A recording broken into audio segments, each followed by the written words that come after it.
दोस्तों, welcome to my YouTube channel concept study point पे आपका हार्दिक अभिनंदन है। ठीक है, आज का जो हमारा टॉपिक है वो देखो, आपको एक क्वेश्चन दिख रहा होगा स्क्रीन पे कि आपने उसमें बताना है ऑर्डर ऑफ बैक बॉन्डिंग। ठीक है, बैक बॉन्डिंग का ऑर्डर बताना है। ये दिए हुए हैं आपको कंपाउंड्स। देखिए, बैक बॉन्डिंग मैंने एक वीडियो डाल चुकी हूँ मैं पहले, जिसमें हमारा जो है मेटल और ऑल्फिन कॉम्प्लेक्सेस की बैक बॉन्डिंग हमने जो है उसमें डिस्कस करी थी।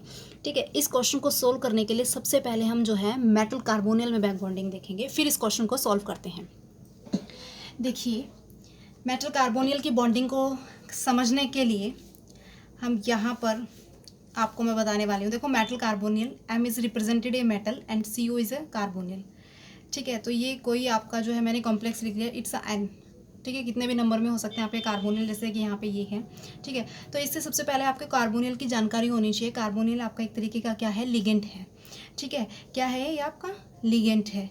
और उसके साथ साथ देखिए, कार्बोनिल के स्ट्रक्चर को जब हम ड्रॉ करते हैं तो this is a double bond. ठीक है, it's having in a 1 lone pair of electron और oxygen having in a 2 lone pair of electrons. ठीक है, तो अब क्या होगा, आप देख रहे होगे कि यदि मान लो कि ये वाला जो इलेक्ट्रॉन है कार्बन का, वो पार्टिसिपेट कर जाए बॉन्डिंग में और ऑक्सीजन का एक इलेक्ट्रॉन पार्टिसिपेट कर जाए, तो क्या होगा, आपको पता है क्या होगा कि यहाँ पे जो है एक बॉन्ड और बन जाएगा। दैट मीन्स ट्रिपल बॉन्ड आ गया।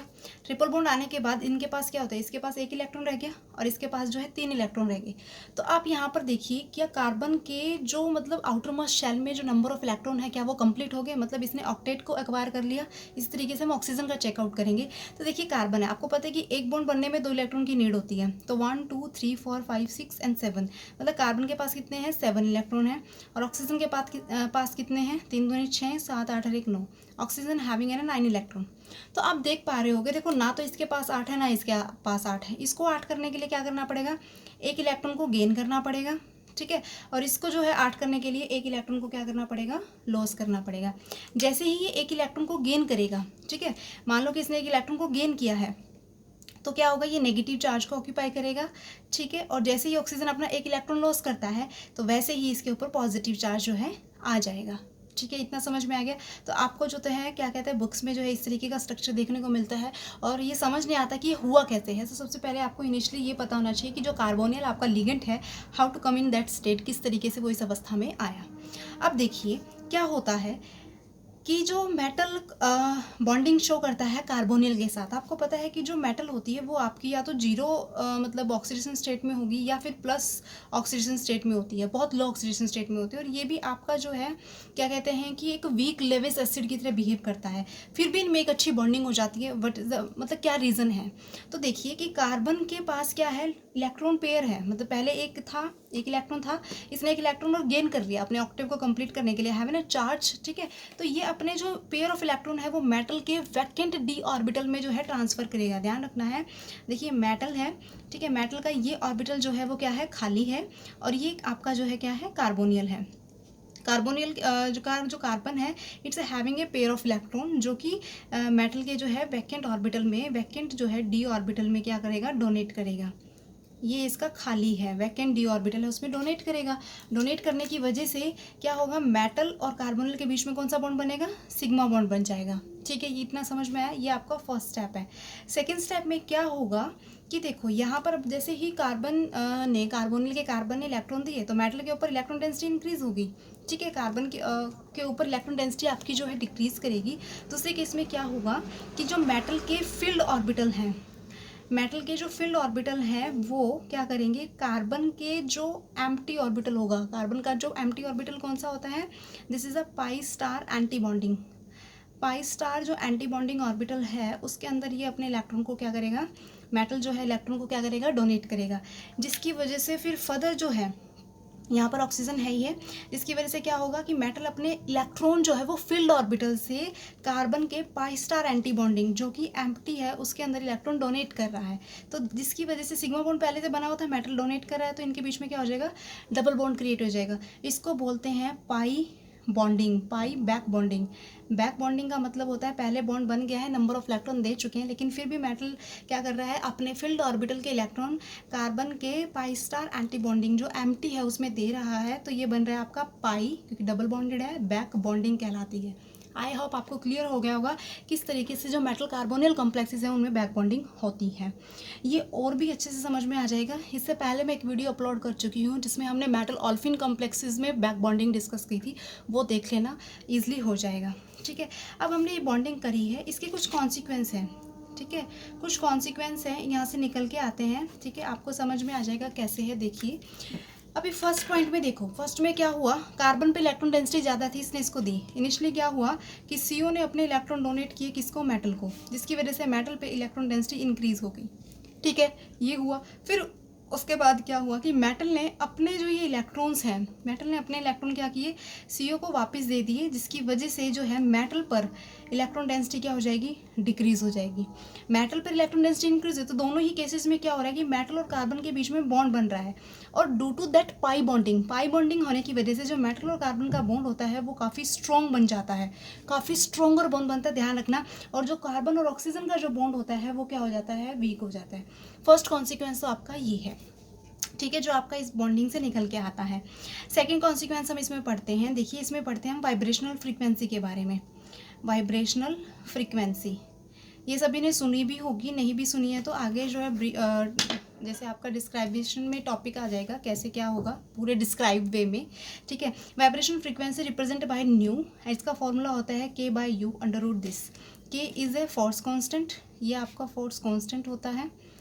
ठीक है, और ये आपका होता है रिड्यूस मास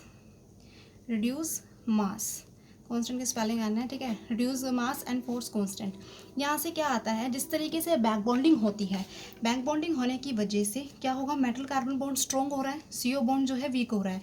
जैसे ही आपका जो है मेटल कार्बन बॉन्ड स्ट्रॉन्ग होगा, ठीक है, मेटल कार्बन बॉन्ड स्ट्रॉन्ग हो रहा है मतलब बॉन्ड की स्ट्रॉन्ग या स्ट्रेंथनेस आप लगा लो, वो क्या करेगी, डायरेक्टली प्रोपोर्शनल होगी किस चीज़ की, फ्रीक्वेंसी के, डायरेक्टली प्रोपोर्शनल टू के। मतलब ये चीज़ इंक्रीज हो रही है, ये जो V और K है वो किसका इंक्रीज हो रहा है, मेटल और कार्बन का। लेकिन जब हम CO की वाइब्रेशनल फ्रीक्वेंसी की बात करेंगे ना तो वो क्या हो जाएगी, डिक्रीज करेगी। ये बात ध्यान रखना।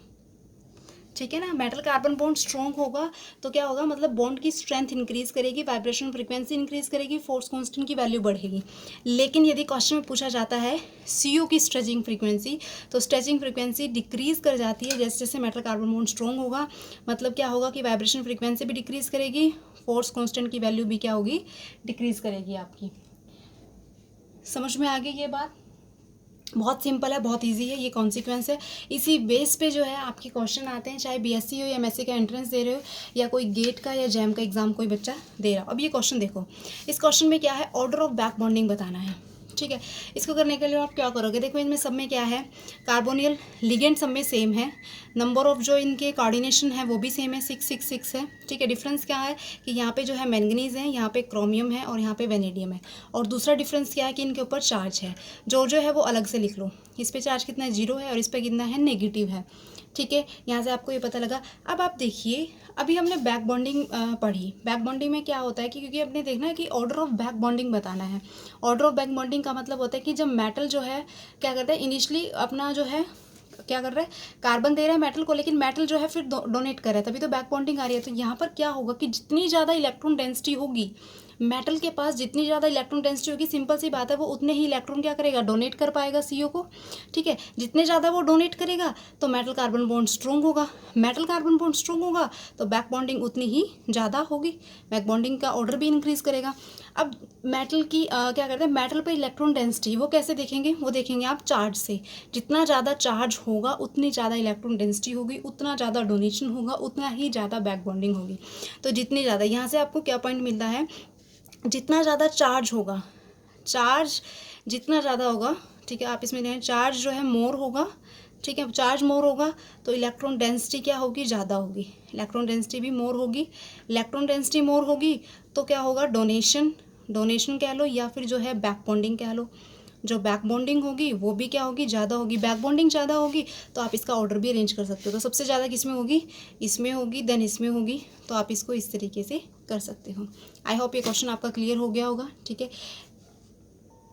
एक और क्वेश्चन ले लेते हैं। ठीक है, जो आपके फ्रीक्वेंसी से रिगार्डिंग होगा, ताकि आपको ये चीज़ क्लियर हो जाए। ठीक है, ये चीज़ आपकी क्लियर हो जाए। एक क्वेश्चन है, इसी के सीरीज़ को लेके चलते हैं हम लोग। मेटल जो है CO6, इसी को कंसीडर करते हैं पॉजिटिव, क्रोमियम CO6 इसके ऊपर कोई चार्ज नहीं है। वेनेडियम CO6 इसके ऊपर जो है नेगेटिव चार्ज है, ठीक है।